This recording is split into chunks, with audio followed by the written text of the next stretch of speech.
네, 취업 전략 그 두 번째 시간 시작을 하도록 하겠습니다. 여러분, 우리가 지난 시간 어떤 이야기를 함께 나눴는지 기억나십니까? 취업 준비는 그냥 자소서 면접부터 하는 것이 아니다. 우리에게 중요한 것은 앞에 채용 공고를 분석하고 구체적으로 직무가 하는 일들을 워크넷, 협회, 내가 지원하는 기업의 홈페이지에 들어가서 다양한 정보를 찾아보는 것이다 라는 이야기들을 한번 나눠봤습니다. 이번 시간에는 그렇다면 제가 이제 직무 정보를 찾을 때 여러분 그게 구체적으로 무슨 일을 하는지, 그 일을 잘하는 사람의 특징, 나의 공통점을 찾는 이런 이야기들을 했었는데, 이제는 예시와 함께, 우리 학과별 예시와 함께 직무 분석하는 방법 한번 자세히 좀 정리해 보도록 하겠습니다. 그리고 마지막에는 내가 과연 이 직무에 적합한 사람인지, 어떻게 하면 그 적합성을 잘 연결해서 자소서나 면접을 좀 더 수월하게 쓸 수 있을지 함께 알아보도록 하겠습니다. 자, 우리가 지난 시간에 했던 채용 공고 분석의 그 다음 스텝으로 자격 요건과 매칭하는 이야기들을 한번 해볼 건데요. 우선 여기서부터 이야기를 한번 진행해 나가보도록 하겠습니다, 여러분. 최근에 굉장히 취업 시장에서 화두가 되고 있는 키워드입니다. 혹시 여러분이 키워드가 뭔 것 같아요? 라고 여러분께 여쭤보면 여러분은 어떤 키워드를 이야기하시겠습니까? 예, 그것은 바로 중고신입입니다. 중고신입이란 무슨 뜻이냐? 신입사원은 신입사원인데 어디선가 일을 해본 경험이 있는 중고의 신입사원이란 뜻입니다. 이미 사회생활을 했던 경력사원이 이직을 하는데 신입사원으로 이직을 하는 걸 이야기하는 거죠. 근데 굉장히 놀라운 사실은 보시는 데이터와 마찬가지로 100명이 지원을 하면 100명 중에 61명이 이미 전직 이전 회사의 경험이 있는데 내가 신입사원으로 들어온다는 뜻입니다. 그냥 한번 상상해 볼게요. 여러분이 사장님이신데 이미 회사를 다니던 직원이 있습니다. 물론 같은 분야일 수도 있고 아닐 수도 있지만 1, 2년 정도 업무 경험이 있는 사람이 그렇지 않은 대학교를 막 졸업하고 이제 처음으로 사회생활 하려고 하는 사람하고 두 지원자가 같이 앉아 있다면 면접관으로서 여러 가지 질문을 했을 때 아무래도 회사를 이해하고 업무에 대해서 해봤던 경험자가 대학을 막 졸업하고 신입사원으로 들어오려고 하는 사람보다는 훨씬 더 유연할 것이고 아는 것도 많을 것입니다. 기업의 입장에서도 중고신입은 굉장히 흥미롭고 관심 가는 그런 단어가 아닐 수 없다는 뜻이죠. 그렇다면 대졸 예정인 신입사원과 중고신입 사이에서 면접관으로서 내가 봤을 때도 참 이게 대졸 예정 신입사원이 중고신입을 이기기가 어렵겠구나 여러분 생각이 드신다면, 저는 승리하는 방법, 우리가 어떻게 하면 내가 중고신입이 아닌 이상에는 대졸로 이제 우리가 학교를 졸업하고 나가려고 한다면 중고신입이 아닌 상태에서 내가 어떻게 승리해야 되나 한번 고민해 보실 필요가 있는 거죠. 저는 그 승리 방법을 이렇게 얘기하고 싶습니다. 여러분이 분명히 지원하고자 하는 직무가 있고, 그런 지원 직무와 관련돼서 내가 학교에서 전공으로 배웠던 것, 내가 학교에서 경험했던 것, 내가 학교에서 다양한 실습을 하면서 쌓아왔던 기술들을, 자격들을 자소서와 면접에서 충분히 많이 말해주는 것입니다. 물론 봉사활동도 좋습니다. 물론 대외활동도 좋습니다. 물론 여러분이 사회생활로 아르바이트 하셨던 것도 저는 매우 소중한 경험이라고 생각합니다.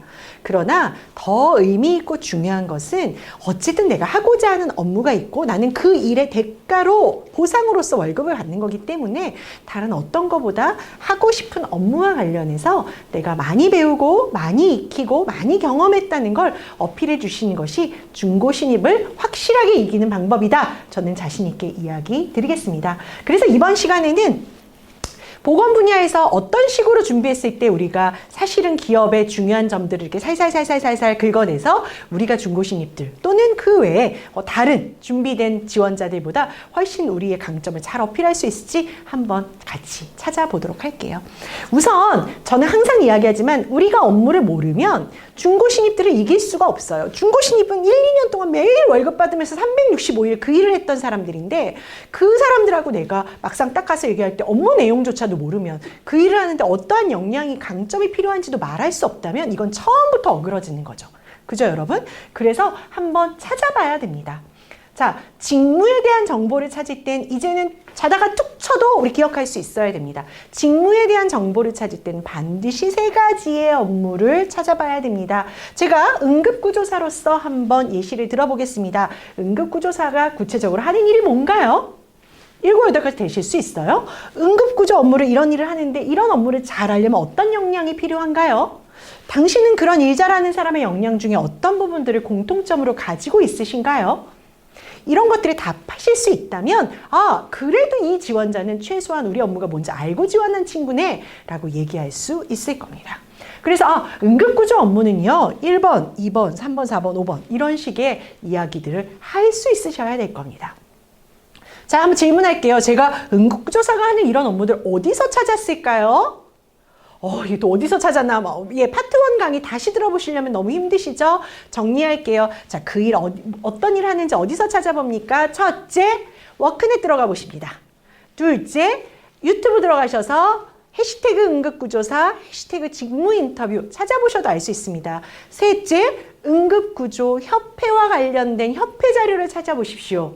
네 번째, 내가 지원하려고 하는 회사가 조금은 규모가 있는 병원급일 경우 지원하는 회사의 홈페이지에 들어가서 직무 설명 자료를 찾아보셔도 좋을 것 같습니다. 그럼 여러분이 하시는 업무를 조금 더 현실적으로 정리해 보실 수 있어요. 두 번째 가겠습니다. 그럼 방금 봤던 응급구조의 업무를 잘하려면 그 일을 잘하는 사람들의 태도, 지식, 기술 뭐가 필요할까요? 정확성, 원칙, 책임, 신속, 응급구조에 대한 의학 지식, 빠른 상황 대처, 의사소통 능력 등이 필요할 겁니다.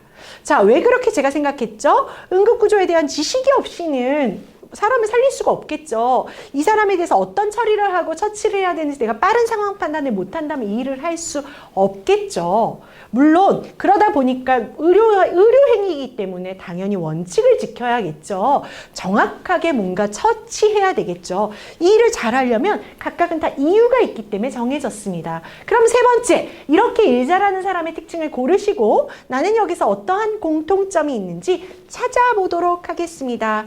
공통점을 찾으실 때는 나도 그런 정확성을 발휘해본, 나도 응급구조의 의학 지식을 갖추기 위해서 노력해본, 나도 빠른 상황 대처를 하기 위해서 노력해본 경험이 있는 공통점으로 고르시면 매우 좋겠습니다. 강사님께서 지금 굉장히 중요한 얘기들을 아무렇지도 않게 얘기하고 있어요. 꾸벅꾸벅 줄다가는 다 놓칠 수 있으니까 필기하십니다. 공통점을 찾을 때는 뭘 찾으셔야 된다고요? 나도 그러했던 경험이 있는지 확인해 보시면서 공통점 찾아보시기 바라겠습니다. 한 번 더 실습해 볼게요. 임상병리사가 하는 업무와 특징과 공통점을 한번 찾아보겠습니다. 워크넷 등등에 들어가서 임상병리사가 하는 업무들을 쭉 찾았습니다. 뭡니까? 임상병리를 하고 싶으면 그 업무를 아셔야 됩니다. 두 번째, 그런 업무를 하려고 하다 보니까 필요하네요. 뭐가 필요해요? 네. 자, 환자 상태나 환자 정보, 검사 종류를 확인하려고 보니까 정확성도 필요하고요.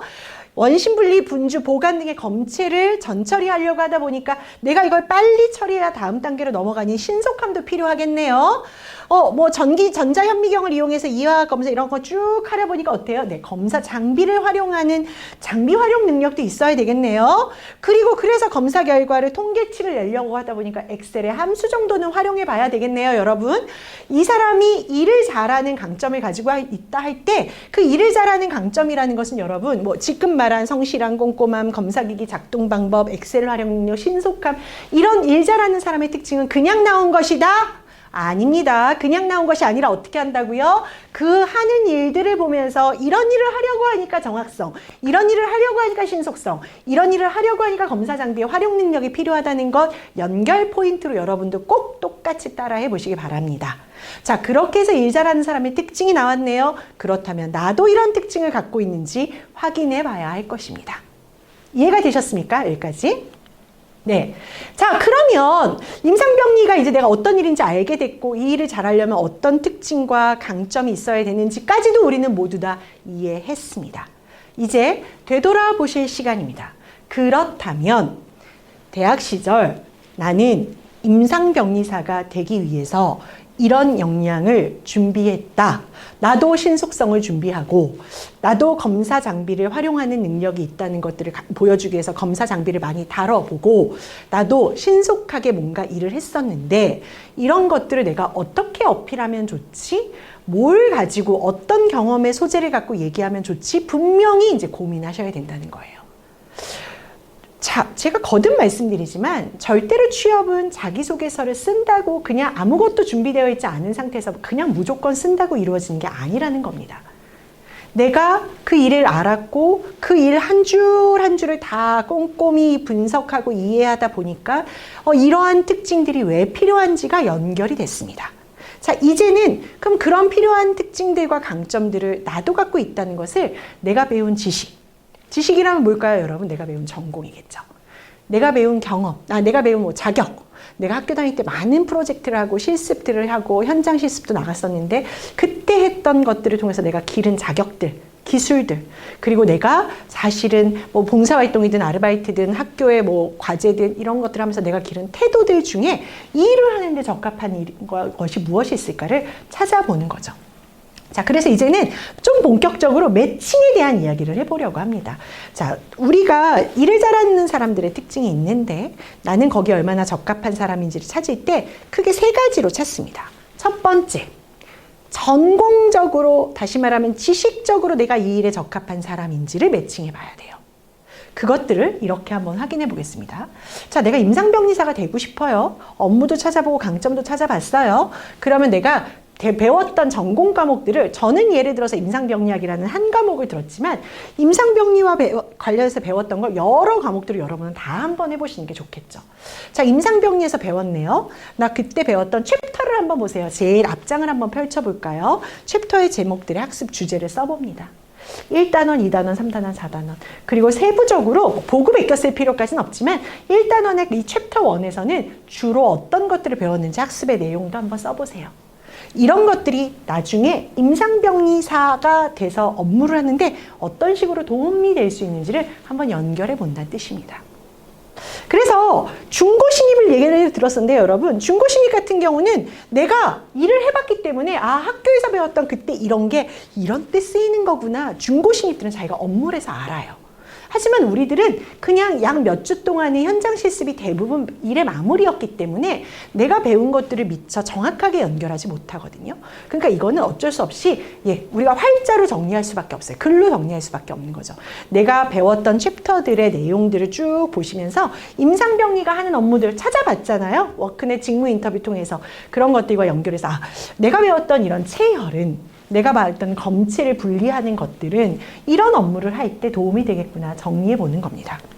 그래서 뭐 예를 여러분과 똑같은 예를 들 수는 없어서 제가 전혀 다른 분야의 예시를 갖고 오긴 했지만, 만약에 내가 사무관리에서 엑셀을 배웠다. 엑셀 배운 내용들을 쭉 써요. 여기다 엑셀에서 문서 서식도 배우고 함수도 배우고 가상 분석도 배우고 뭐 이렇게 배웠어요. 자, 이렇게 배운 내용들이 어떤 것들이 주요 학습 내용이었다 한번 정리해 보는 거예요. 이런 학습 내용을 배웠기 때문에 나는 뭐 영업관리라는 업무를 할 때 이런 식으로 이름 정의하고 정렬하는 거, 이런 식으로 목표값을 찾아서 차기분의 예산을 수립할 때 내가 이런 것들을 활용해 볼 수 있겠다. 본인이 배운 것에 그치지 않고 어떻게까지 활용해 볼 수 있는지 여러분이 연결해 보시면 아마도 그 일을 해봤던 사람만큼 고민한 흔적을 전달할 수 있을 것 같아요. 고민한 흔적을 전달하는 겁니다. 고민 안 해본 사람과 고민해본 사람은 완전히 틀려요, 여러분. 똑같이 이제 학교 졸업하고 나간다 하더라도 내가 배운 내용이 뭔데요? 이런 내용들이 업무에 어떻게 적용될 수 있을까? 전 이런 고민을 해봤어요. 하고 이야기하는 사람과요. 배웠어요. 끝. 정말 틀립니다, 여러분. 고민해보세요. 멋지고 화려한 얘기 안 나와도 돼요.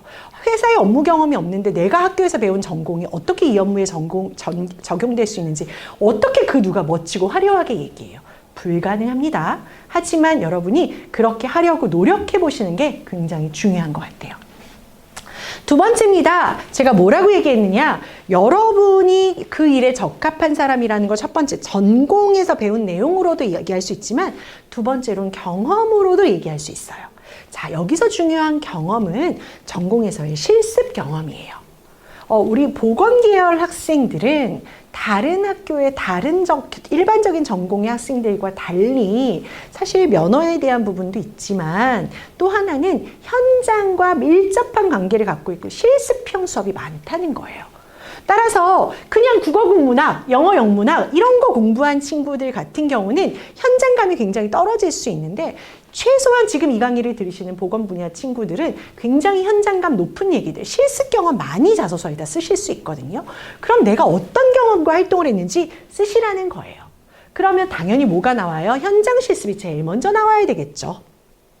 제가 알기로 현장 실습들 다 가시는 걸로 알고 있거든요. 두 번째, 학교에서 했던 경험 중에서도요. 실습과 관련된 경험들 여러분 많이 얘기하시는 게 좋은 것 같아요. 실습과 관련된 경험들. 세 번째, 봉사활동을 가셨는데 내가 하는 전공 분야와 관련된 봉사활동이라면 좀 더 좋겠어요. 그래서 여러분이 내가 배운 전공을 활용해서 의료봉사를 갔다. 그런 게 봉사활동 중에서 더 좋은 거죠. 자, 이런 걸 빼고 나면 아르바이트, 대외활동, 그 외에 경험들 한번 쭉 써보시는 거예요. 그리고 그때의 경험이 구체적으로 어떤 내용이었는지 여러분 정리해 보세요. 자, 그리고 나서요, 내가 이런 경험들을 하면서 배운 점이 뭐지? 내가 이런 경험을 하면서 느낀 점이 뭐지? 그런 게 임상병리 업무를 할 때 어떤 식으로 도움될 수 있는지 여러분 한번 연결점 찾아보시면 되게 좋겠습니다. 아마 지금까지 여러분이 뭔가를 하시면서 이런 작업들을 많이 하지 않으셨을 거예요. 내가 배우고 느낀 점까지 생각하면서 경험을 하진 않거든요. 근데 이제 그런 부분도 굉장히 많이 필요하다는 것입니다. 자, 그래서 이제 보겠습니다, 여러분. 그래서 보겠습니다. 경험과 활동을 정리한 예시표인데요. 예를 들어 팀 매경 경제 기자 활동을 했습니다. 근데 팀 매경 경제 기자 활동을 할 때 내가 거기서 주로 했던 것들이 무엇이고 이런 활동들을 하면서 구체적으로 작성하시는 거예요, 여러분. 주 독자층을 파악해서 독자가 원하는 내용을 쓰려고 노력했다. 라든지, 그죠? 기사를 쉽게 전달하기 위해서 내가 뭔가 보고서 쓴 양식에 대해서 고민을 했다라든지. 그래서 이런 걸 통해서 내가 배운 점과 느낀 점은 내가 좀 자료 수집하는 것들을 많이 느꼈고 자료를 보고서 작성할 때 어떤 식으로 작성하면 좋은지를 좀 배웠다. 이런 식으로 배우고 느낀 점까지 한번 연결해 보시면 되게 좋겠다는 겁니다. 네, 그리고 나서 여러분 학교에서 배운 것, 경험한 것만 갖고는 부족할 수 있겠죠? 하나 더 생각해 보면 우리가 적합한 인재임을 보여주기 위해서 하나만 더 필요하다면 그것은 무엇일까요? 저는 바로 그것이 자격증이라고 생각합니다. 물론 여러분께서 학과의 특성에 따라 다릅니다만 국가고시를 보시고 면허를 따실 수 있습니다. 이것도 굉장히 좋을 수 있어요. 그런데 그런 면허 외에도 저한테 많이 물어보시거든요. 근데 선생님, 제가 이런 업무를 하려고 하는데 이 면허 외에도 필요한 게 무엇이 있을까요? 근데 그런 것들이 그냥 정직함이요, 솔직함이요, 책임감이요 이러면 이거는 자격이 없잖아요. 그런데 만약에 내가 정말로 임상병리를 하는데 이런 국가적인 자격증 말고도 필요한 게 있는데 아까 보셨지만 검체를 발굴해서 그것들을 통계를 내려다 보니까 문서 작성하고 그러다 보니 엑셀을 좀 잘 쓰는 사람이 필요하겠다라고 한다면 이런 것들은 컴퓨터 활용 능력에 대한 자격증이 필요하거든요. 여러분 이런 것들은 하나 준비해 두시면 좋겠다는 거죠. 자, 중요한 건 두 가지예요. 하나는 내가 그 직무를 파악해보고 이런 업무를 하는데 어떤 강점이 필요하지라는 역량을 찾아보지 않으면 사실 이런 자격이 국가 자격증 외에 면허 외에 필요한지도 모른다는 거죠. 근데 우리가 업무도 파악해보고 이 업무를 잘하기 위해서 필요한 역량이 뭔지도 확인을 하고 나면 한 번쯤 더 가서 그러면은 이런 자격증이 필요할 수도 있겠구나. 그럼 내가 시간이 되고 뭔가 그걸 준비할 수 있는 여력이 된다면 이런 자격증에 도전해보는 것도 괜찮죠. 자, 자격증을 여러분 만약에 검토하실 때는 제가 좋은 꿀팁 하나 좀 알려드리면 자, 네이버 들어가시면 자격증 시험 일정, 자격증 관련 정보 이렇게 찾아보시면 하단에 국가가 운영하는 민간 단체가 운영하는 자격 정보들이 굉장히 많이 나옵니다. 이런 데 들어가셔서 내가 만약 관심 있는 거 하나 있으면 클릭해 보시잖아요. 그러면 내가 엑셀을 따고 싶다. 엑셀과 관련해서 컴퓨터 활용 능력이나 ITQ나 여러분이 클릭을 하시게 되면 그 자격증을 운영하는 기관의 홈페이지가 나오고요. 그 기관의 홈페이지 아래 자격증에 대한 정보가 나와요.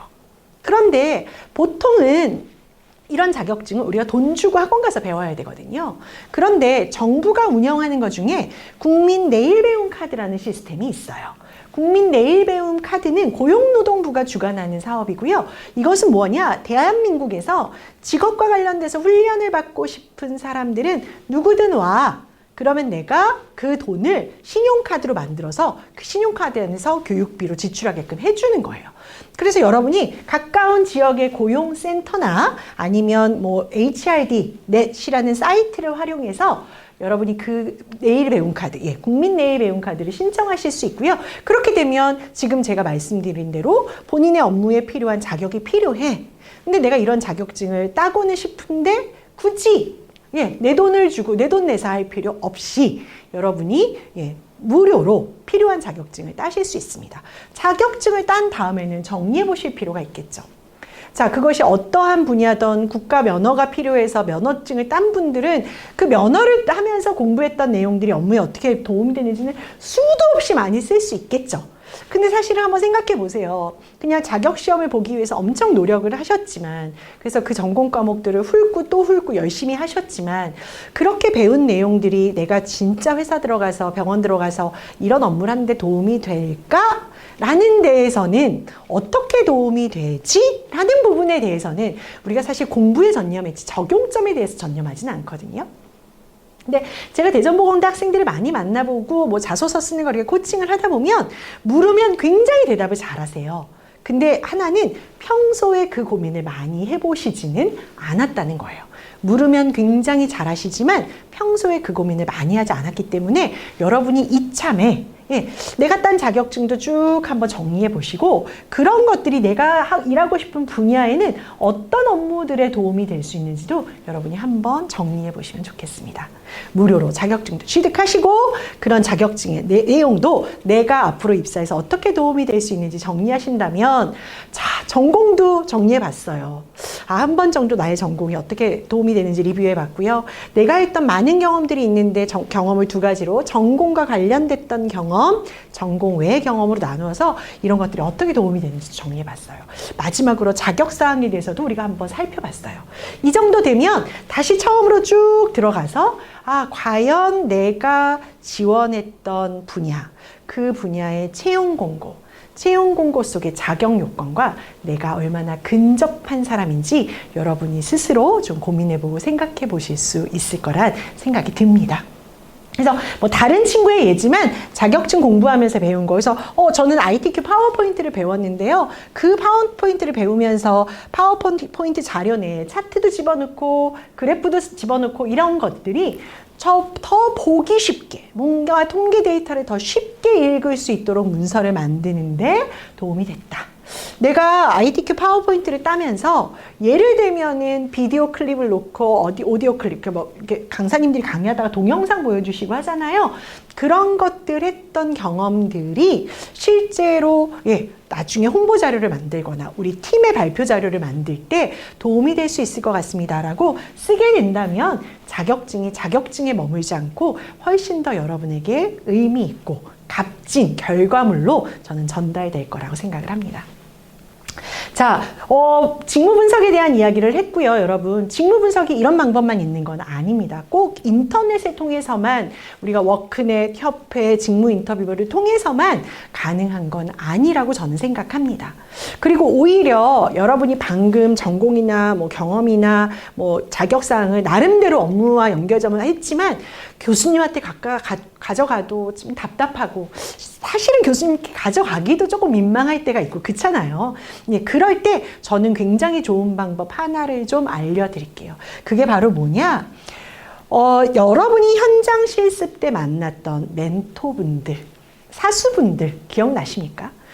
저는 다른 학교보다도 대전보건대 사실은 학생들이 여러분의 선배님이셨겠죠. 선배님들을 많이 만나 뵀었는데 제가 졸업생들을 만나면서 생각했던 건 뭐냐.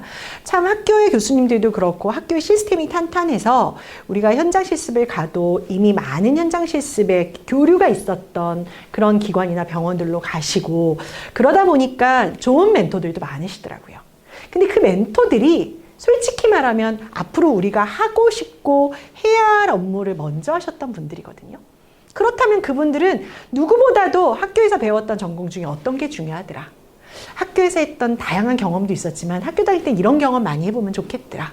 학교에서 많은 자격을 따지만 사실 이런 자격은 나도 못 땄었는데 내가 와서 일을 해보니까 이런 자격이 있으면 되게 좋겠더라. 그분들은 그렇더라. 왜? 자기가 경험자니까 가능하시거든요.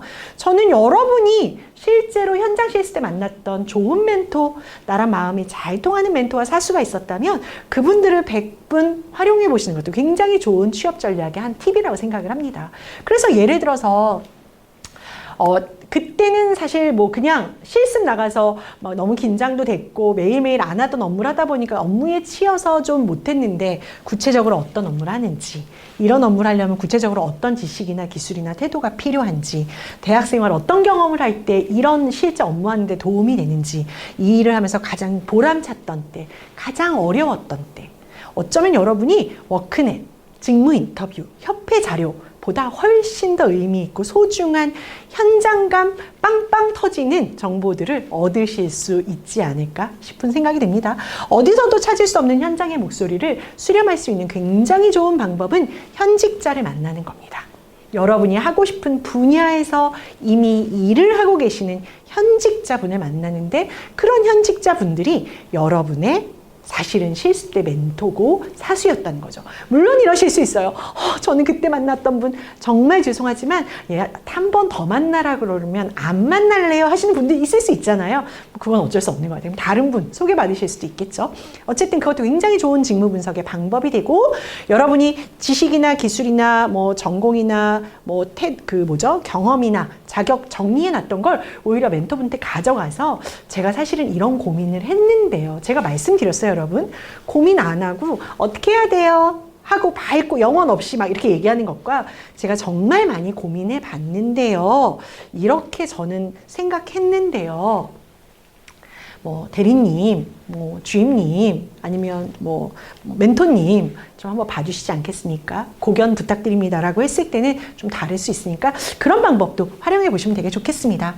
예, 마지막으로 나는 이 일에 적합한 사람인가를 확인하는 방법으로 지원 직무 관련된 현업자, 특히나 여러분이 현장 실습 때 만났던 멘토분들과 대화하면서 본인이 준비한 전공과 경험과 자격사항 중에 어떤 부분이 좀 더 별표 5개 강조되면 좋은지, 어떤 부분들이 더 많이 이렇게 좀 전달되면 좋을지 문의해보고, 그 적합성의 연결고리를 현업에 계신 분들의 조언을 듣고 찾아보신다면 여러분에게 훨씬 더 의미 있지 않을까 싶은 생각 듭니다. 예, 그러면 이상으로 이번 강의 마치도록 하겠습니다. 수고하셨습니다.